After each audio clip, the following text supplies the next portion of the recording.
Improper wiring can lead to high EMF levels. Installing recessed cans in an existing kitchen can lead to unexpected problems if proper electrical practices are not followed.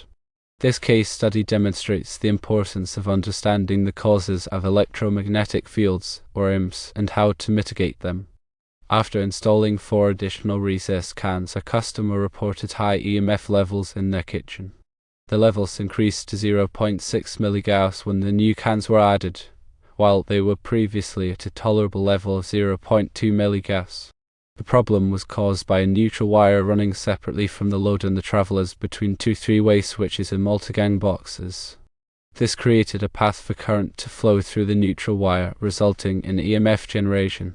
The electrician discovered the problem and disconnected the travelers, effectively separating the neutral wire path. As a result, the EMF levels dropped to 0. High EMF levels can occur when the electrical wiring is not configured properly. The following are the 3 main causes. Firstly, neutral and ground contact after the load. This creates a path for current to flow through the ground wire, inducing EMF. Secondly, neutrals tied together in multi-gang switch boxes with different circuits. This allows current to flow between the circuits, creating EMF. Thirdly, neutral running separately from the load. This creates a closed-loop path for current to flow, resulting in EMF. To prevent high EMF levels, it is crucial to avoid these improper wiring practices. Do not connect the neutral and ground wires together after the load. Do not tie together the neutrals from different circuits in multi-gang switch boxes. Ensure that the neutral wire runs with the load wires in the same cable. Let's delve a bit deeper into the technical aspects of why these wiring errors lead to increased EMF levels. We'll explore the principles of current flow, magnetic field generation, and how these relate to common electrical wiring practices.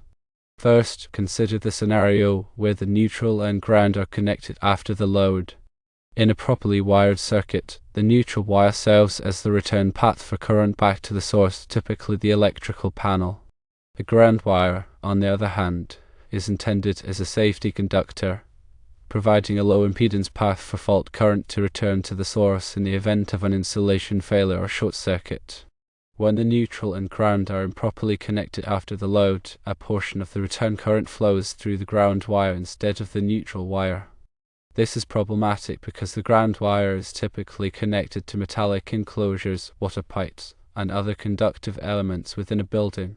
Consequently, the current flowing through the ground wire can create a magnetic field that radiates outward, resulting in elevated EMF levels. This is particularly concerning because the ground wire may not be routed in close proximity to the hot and neutral wires, leading to an imbalance in the magnetic fields and a greater overall EMF emission. The magnitude of the EMF generated is directly proportional to the amount of current flowing through the ground wire and the distance from the source of the current. Therefore, minimizing the current flowing through the ground wire is essential for reducing EMF levels. Next, let's examine the issue of tying together neutrals from different circuits in multi-gang switch boxes. In a typical electrical installation, each circuit is designed to have its own dedicated neutral wire that returns to the electrical panel. This ensures that the current flowing in each circuit is balanced and that the magnetic fields generated by the hot and neutral wires largely cancel each other out. However, when the neutrals from different circuits are tied together in a multi-gang switch box, a phenomenon known as circulating current can occur.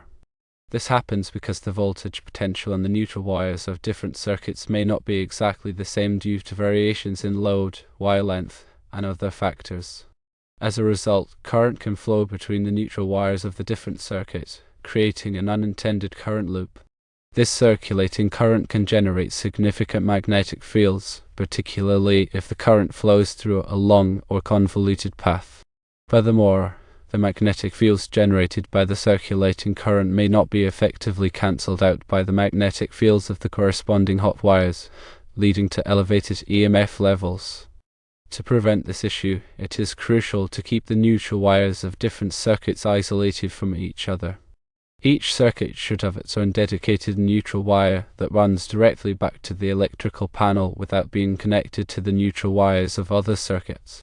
This ensures that the current flowing in each circuit is properly balanced and that the magnetic fields are effectively cancelled out. Finally, let's consider the case where the neutral wire runs separately from the load wires. In a properly wired circuit, the hot and neutral wires should be run together in the same cable or conduit. This ensures that the magnetic fields generated by the hot and neutral wires are in close proximity and that they largely cancel each other out. However, when the neutral wire runs separately from the load wires, the magnetic fields generated by the two conductors are not effectively cancelled. This is because the magnetic fields are generated in different locations and are not aligned in a way that promotes cancellation. As a result, the overall EMF levels in the vicinity of the wiring can be significantly elevated. This is particularly problematic when the neutral wire runs a long distance separately from the load wires, as the magnetic fields can spread out and affect a larger area. To avoid this issue, it is essential to ensure that the hot and neutral wires are always run together in the same cable or conduit. This promotes magnetic field cancellation and minimizes EMF levels. In addition to these specific wiring errors, there are other factors that can contribute to elevated EMF levels in electrical installations. These include the type of wiring used, the routing of the wiring, and the presence of other electrical equipment. For example, unshielded wiring can emit higher levels of EMF than shielded wiring. Similarly, wiring that is routed close to metallic objects or other electrical equipment can generate higher EMF levels due to induced currents and magnetic field interactions. Therefore, it is important to consider all of these factors when designing and installing electrical systems in order to minimize EMF levels. It's also worth noting that while EMF are a natural phenomenon, excessive exposure to high levels of EMF has been a subject of concern for some people. While scientific evidence on the long-term health effects of low-level EMF exposure is still evolving, it is generally considered prudent to minimize exposure to EMF as a precautionary measure. In addition to following proper wiring practices, there are other steps that can be taken to reduce EMF levels in electrical installations. These include using shielded wiring, routing wiring away from occupied areas, and installing EMF shielding materials. Shielded wiring can help to contain the magnetic fields generated by electrical currents, preventing them from radiating outward. Routing wiring away from occupied areas, such as bedrooms and living rooms, can reduce the amount of time that people are exposed to EMF. And EMF shielding materials, such as metal foil or conductive paint, can be used to block or redirect magnetic fields. By taking these steps, it is possible to significantly reduce EMF levels in electrical installations and create a healthier and more comfortable environment. In conclusion, understanding the causes of EMF and how to mitigate them is essential for electrical professionals and anyone involved in the design, installation, or maintenance of electrical systems.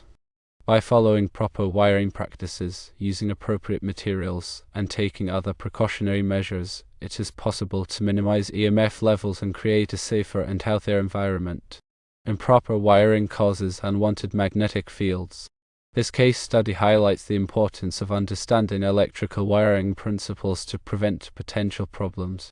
By following proper wiring practices, electricians can ensure the safety and comfort of their customers.